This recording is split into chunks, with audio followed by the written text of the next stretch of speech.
Welcome back to our study in the Psalter. We've divided the psalm in three major sections, all because of the word blessed. Now, if you remember from the last time we spoke about this, blessed genuinely means happy. The person is happy. And so at the end of verse 4, when the psalmist says, "Blessed are those who dwell in your house," that's the first time the word blessed is mentioned. And the reality of that is those who live or who dwell in the presence of God are truly happy. The second segment will be between verses 5 through 7, where we'll see another type of blessedness. The first segment was the blessed presence of God, or the blessed desire to be in the presence of God. The second segment is the blessed journey. And this journey will describe, therefore, the desire of the psalmists, of the people of God, going towards Zion. You see, in verse 4, at the end, they mention, "Blessed are those who dwell in your house. They are ever praising you." Well, they don't only stay with that desire or that wish, "I wish I could be like them." They actually make the blessed journey. And then the third segment is found in the last verses 8 through 12 that describe a blessed hope. And that will be discussed in the last part of our study in the Psalter. For now, let's get into it. Let's jump in to our second part between verses 5 through 7.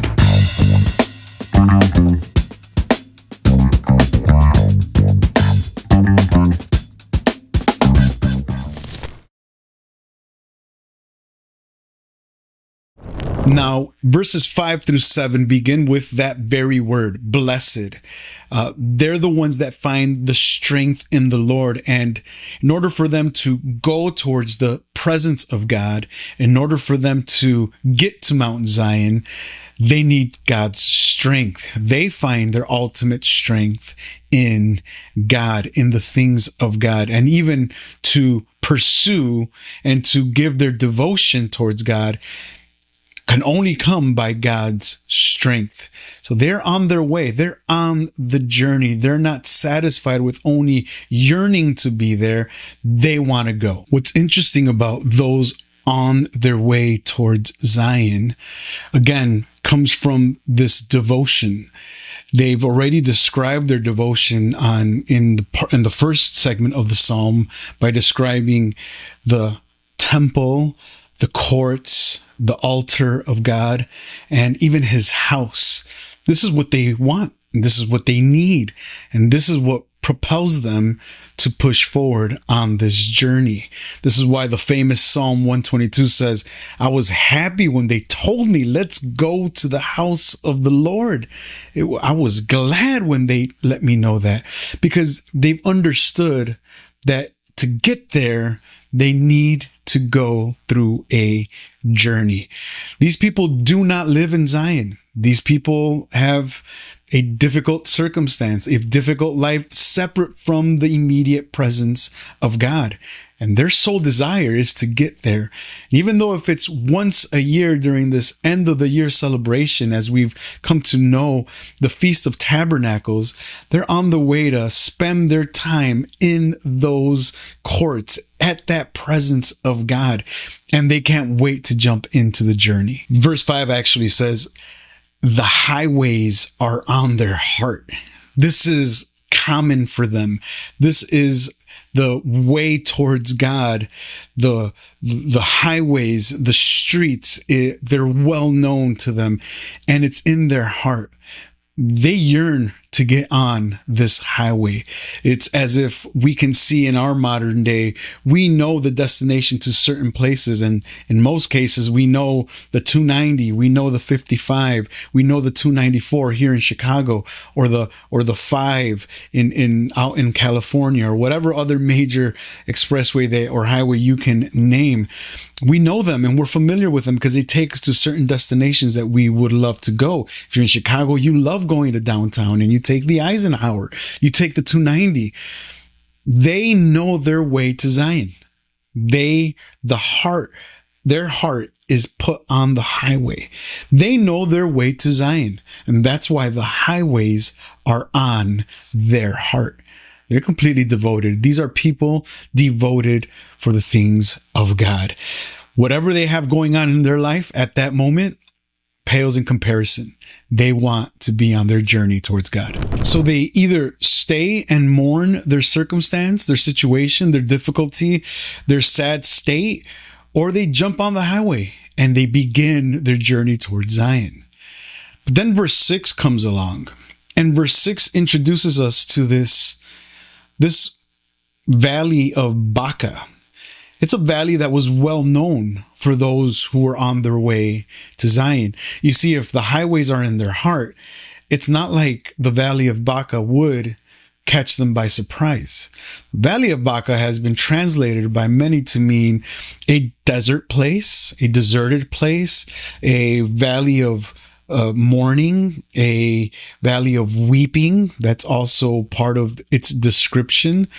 And so what the Psalter and those singing this psalm on their way to Zion, what they're letting us know is that there's difficulty on the journey.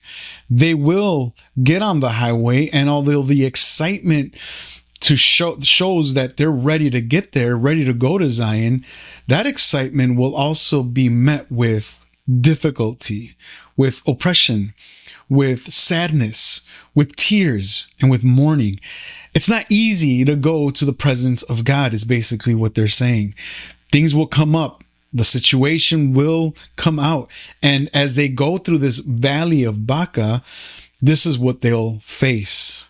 This is how they'll get to the presence of God. This is the valley of tears. It's also dry, or just the description of it is a dry or barren land.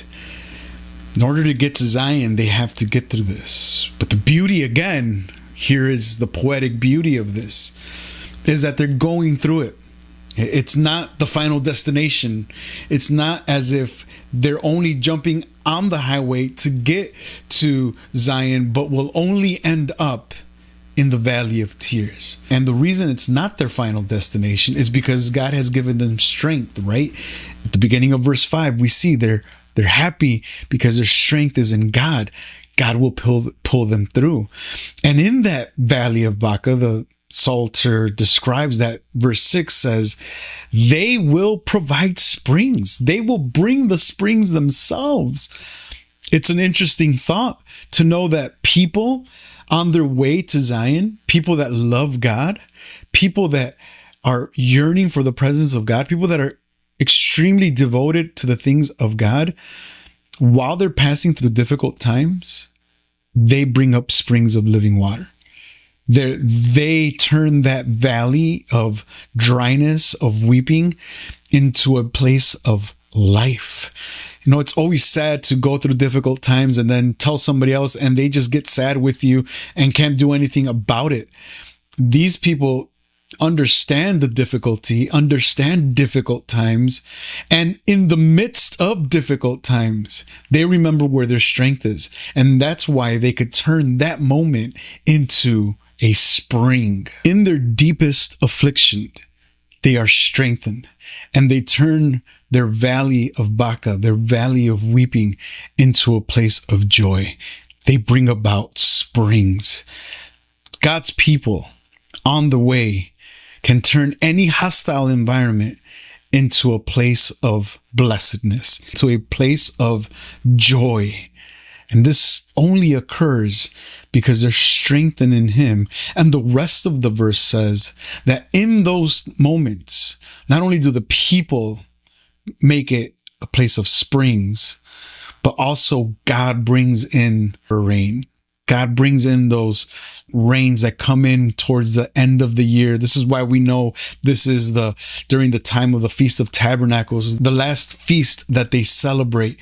And during this feast, they can rest in God's presence. The Feast of Tabernacles for them is while they get there and they stay there for 7 days to celebrate, they're reminded that God was their provider.